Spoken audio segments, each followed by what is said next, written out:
a good start, move forward to a healthy America. I drink soda, but I'm pretty healthy. So, city officials have called the size limit a pioneering move for public health. They point to the city's rising obesity rate, about 24% of adults, up from 18% in 2002, and to studies tying sugary drinks to weight gain.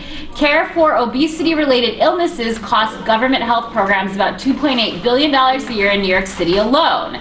The supersized crackdown will have significant public health effects, and the sooner that happens, the better.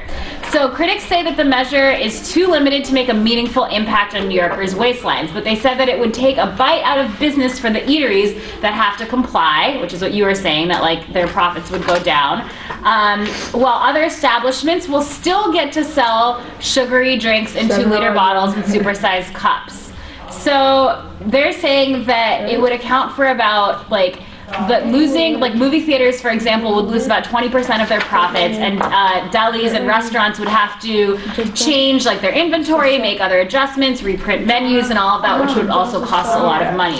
They're doing on like extra large. Yeah, that's like the extra large sodas. And people went crazy for that. Like, really, it's an extra large that's about this big, and they were like, you can't drink that much at once. I know. I can. No, the extra large, and then they're like, the government can't control what we eat and stuff. Like, but that's crazy. You're not supposed to drink that much. I should be able to eat. Look, right now in the Gurdwara, there are probably 16 ounces.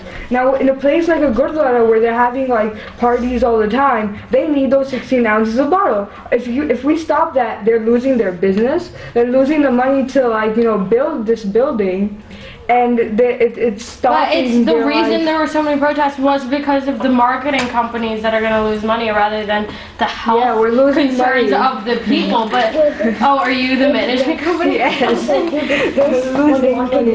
Okay. Because of that extra large drink at McDonald's that they can't sell anymore, and all those extra cups that they haven't sold yet that are going to be banned. Then, if the companies are losing money, they're losing people too. Then our unemployment rate is going to go up. But that's still management to the common man. Like, really, are you going to give away health concerns? The obesity rate of America to every other country, is insane. But we're just known as, the fat people. If you ban this, right, a lot of the profits are going to go down. That means they're going to have less money to give people jobs. So the employment rates are going to go up. Unemployment rate would go up. Employment rate would go down. It wouldn't even be that much of a change. How many people do you know that get an extra large? Barely any people get that anymore. But it takes away the option of letting the people that do buy it, and that is a very small ratio of people. See, what's to stop me from buying 2 sodas though? What's to stop me from going to Dunkin' Donuts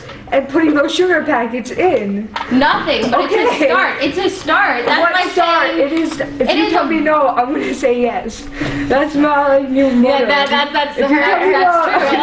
If the government is telling you no, then you're gonna you're more inclined to do it. But that's and then get the second one. Yeah. That has no. But it's all about you can't just shoot your opponent in a debate. In the middle of a debate, you're just gonna be like, tell them that.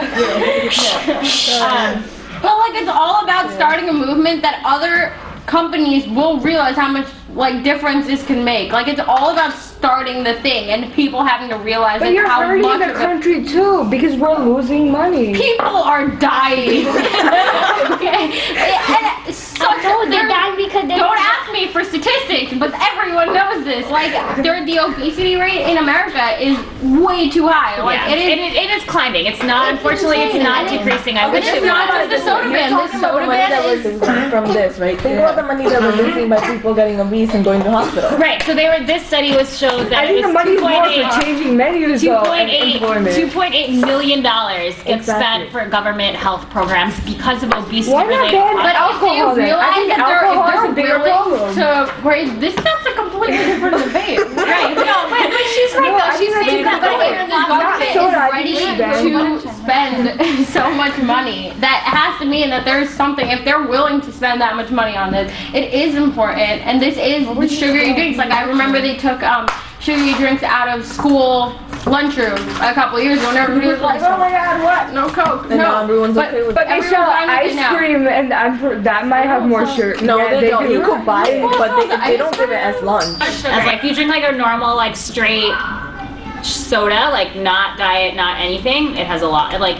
I think they say like a can of Coke has about 110 calories, 150 calories, something like that. Coke. So that was the biggest argument is that it won't be implemented properly. How are you going to implement it? Like free refills, right? The like how is it going to be implemented if it's not? Are you going to stop free refills now too? please no. Right?